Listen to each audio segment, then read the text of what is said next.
En mayo del mismo año se encontró en un campo de rosas a medio camino entre Graz y el pueblo de Opio, situado al este de dicha ciudad, el cuerpo desnudo de una muchacha de 15 años. Había sido golpeada en la nuca con un garrote. El campesino que lo descubrió quedó tan trastornado por el macabro hallazgo que casi atrajo hacia su persona las sospechas de la policía, declarando al teniente con voz trémula que nunca había visto nada tan bello, cuando lo que quiso decir era que nunca había visto nada tan espantoso. En realidad, la joven era de una belleza exquisita. Pertenecía a aquel tipo de mujeres plácidas que parecen hechas de miel oscura, tersas, dulces y melosas, que con un gesto apacible, un movimiento de la cabellera, un solo y lento destello de la mirada dominan el espacio y permanecen tranquilas como en el centro de un ciclón. Al parecer, ignorantes de la propia fuerza de atracción que arrastra hacia ellas de modo irresistible los anhelos y las almas tanto de hombres como de mujeres. Y era joven, muy joven, aún no había perdido en la madurez incipiente el encanto de su tipo. Sus miembros mórbidos eran todavía tersos y firmes, los pechos como recién moldeados y el rostro ancho, enmarcado por cabellos negros y fuertes, aún poseía los contornos más delicados y los lugares más secretos. La cabellera faltaba, sin embargo. El asesino la había cortado y robado, así como la ropa. Se sospechó de los gitanos. A los gitanos se les podía atribuir todo. Era bien sabido que tejían alfombras con retales viejos, rellenaban almohadas con cabello humano y hacían muñecas con piel y dientes de los condenados a la horca. En el caso de crímenes tan perversos, solo podía sospecharse de los gitanos, pero por aquel entonces no había ninguno en muchas millas a la redonda. No habían sido vistos en la región desde el mes de diciembre. A falta de gitanos, se sospechó de los jornaleros italianos, pero tampoco había ninguno por los alrededores. Era demasiado pronto para ellos, pues no iban por allí hasta junio, al tiempo de la cosecha del jazmín, así que tampoco podían haber sido los italianos. A continuación, las sospechas recayeron en los fabricantes de pelucas, a quienes acusaban la melena cortada de la víctima. En vano. Después se pensó en los judíos, después en los monjes del convento de benedictinos, supuestamente lascivos, aunque todos pasaban de los 70. Después en los cistercienses, en los masones, en los alienados de la Charité, en los carboneros, en los mendigos y, por último, en los nobles disolutos, en particular el marqués de Cabrís, que se había casado 3 veces y organizaba, según se decía, misas orgiásticas en sus bodegas, en cuyo transcurso bebía sangre de doncella para aumentar su potencia sexual. Sin embargo, no pudo probarse nada concreto. Nadie había sido testigo del asesinato, ni pudieron encontrarse ropas o cabellos de la víctima.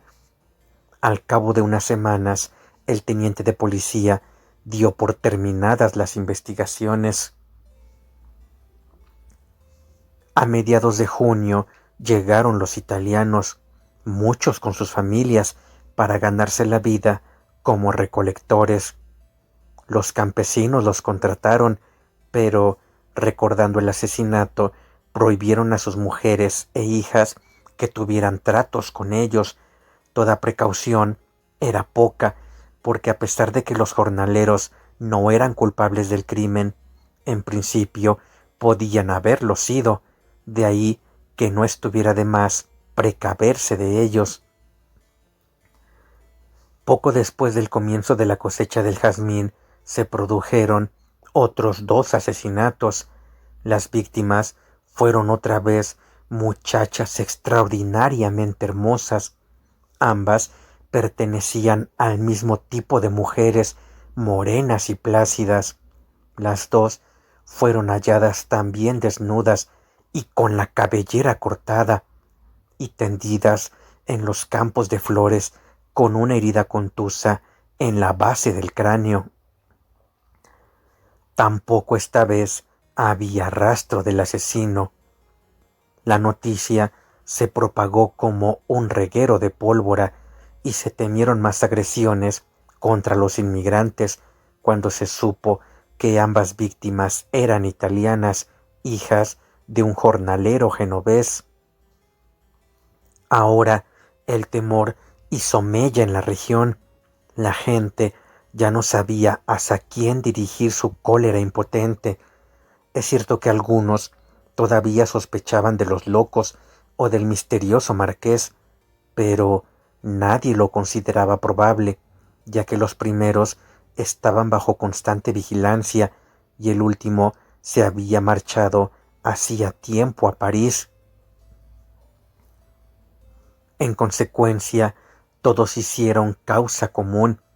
Los campesinos abrieron sus graneros a los inmigrantes que hasta entonces habían dormido a la intemperie. Los habitantes de la ciudad organizaron un servicio de patrullas nocturnas en cada barrio. El teniente de policía reforzó la guardia de las puertas.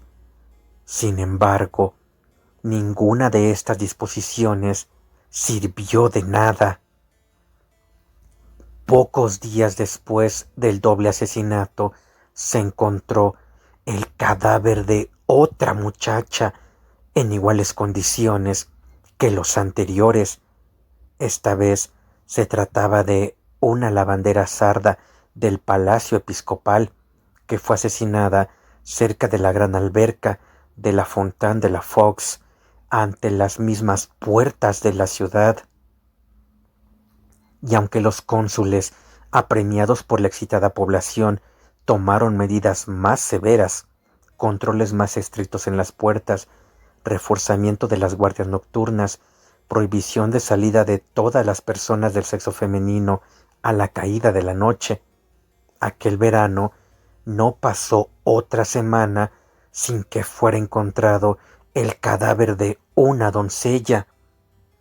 Y siempre se trataba de muchachas que acababan de convertirse en mujeres, y siempre eran las más hermosas, y en su mayoría de aquel tipo moreno y seductor, aunque pronto el asesino dejó de despreciar a la clase de muchachas dominante en la región, dulces, de tez blanca y un poco más redondeadas. Incluso las castañas y rubias oscuras, siempre y cuando no fueran muy delgadas, figuraron al final entre sus víctimas. Las buscaba por todas partes, no ya solo en los alrededores de Grasse, sino en el centro de la ciudad e incluso hasta en las casas. La hija de un carpintero fue hallada muerta de un golpe en su dormitorio del 5º piso, y nadie de la casa había oído el menor ruido, y ninguno de los perros que husmeaban y ladraban a todos los extraños había reaccionado. El asesino parecía inasequible e incorpóreo como un espíritu. La población se indignó e insultó a las autoridades. El más pequeño rumor daba origen a desmanes.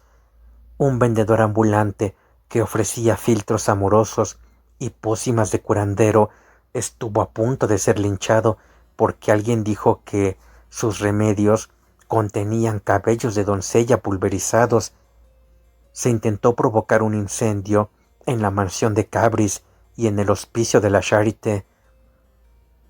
El pañero Alexandre Misnard mató de un tiro a su propio criado cuando éste volvía de noche a casa, porque lo tomó por el famoso asesino de doncellas. Quienes podían permitírselo enviaban a sus hijas adolescentes a casa de familiares o a internados de Niza, Aix o Marsella. El teniente de policía fue relevado de su cargo a instancias del Consejo. Su sucesor encomendó el examen del estado virginal de los cadáveres sin cabellera al Colegio de Médicos. Todas las muchachas estaban intactas. Extrañamente, este hecho incrementó el horror en vez de disminuirlo, porque en su fuero interno todos estaban seguros de que las muchachas habían sido violadas. En este caso, se habría conocido por lo menos el móvil del asesino, mientras que ahora se sabía lo mismo que antes, no se tenía la menor pista. Y quien creía en Dios se refugiaba en la oración para que al menos la propia casa se salvara del demoníaco visitante. El Consejo, un gremio de los 30 ciudadanos nobles más ricos y prestigiosos de Graz, caballeros ilustrados y anticlericales en su mayoría, que habrían preferido ver en el obispo solo a un buen hombre, y los conventos y abadías convertidos en almacenes o fábricas, estos arrogantes y poderosos caballeros del Consejo se vieron obligados, en su impotencia, a redactar una sumisa petición a Monseñor, el obispo, para que se dignara maldecir y excomulgar al monstruoso asesino de doncellas, a quien el poder civil no conseguía atrapar, como hiciera su preclaro antecesor en el año con las terribles langostas que entonces amenazaban al país. Y de hecho, a finales de septiembre, el asesino de doncellas de Graz, que hasta la fecha había cegado la vida de nada menos que 24 de las más hermosas doncellas de todas las capas sociales, fue maldecido, excomulgado y proscrito con toda solemnidad en todos los atrios de las iglesias, por escrito y oralmente, desde todos los púlpitos de la ciudad, entre ellos el de Notre-Dame du Puy, por boca del obispo en persona. El éxito fue contundente. Los asesinatos cesaron de la noche a la mañana. Octubre y noviembre transcurrieron sin cadáveres. A principios de diciembre llegaron noticias de Grenoble, según las cuales había aparecido allí un asesino de doncellas que estrangulaba a sus víctimas y les arrancaba la ropa a tiras y los cabellos a mechones. Y, aunque un crimen tan tosco no coincidía en absoluto con los asesinatos ejecutados tan limpiamente en Graz, todo el mundo se convenció de que se trataba del mismo criminal. Los habitantes de Graz se persignaron 3 veces con gran alivio, porque la bestia ya no se encontraba entre ellos, sino que atacaba en Grenoble, a 7 días de viaje. Organizaron una procesión de antorchas en honor del obispo y celebraron el 24 de diciembre un oficio en acción de gracias. El 1 de enero se suavizaron las medidas de seguridad, levantándose el toque de queda para las mujeres. La normalidad volvió con increíble rapidez a la vida pública y privada. El miedo parecía haberse evaporado. Nadie hablaba ya del terror que había dominado a la ciudad y sus alrededores hacía solo unos meses. Ni siquiera en el seno de las familias afectadas se mencionaba el tema. Parecía que la maldición episcopal no solo hubiera proscrito al asesino, sino también su recuerdo, y esto complacía a la población. Solo los que tenían una hija que acababa de alcanzar la pubertad la perdían de vista de mala gana y se inquietaban cuando oscurecía, y eran felices al día siguiente cuando la encontraban sana y alegre, sin querer confesarse abiertamente el motivo.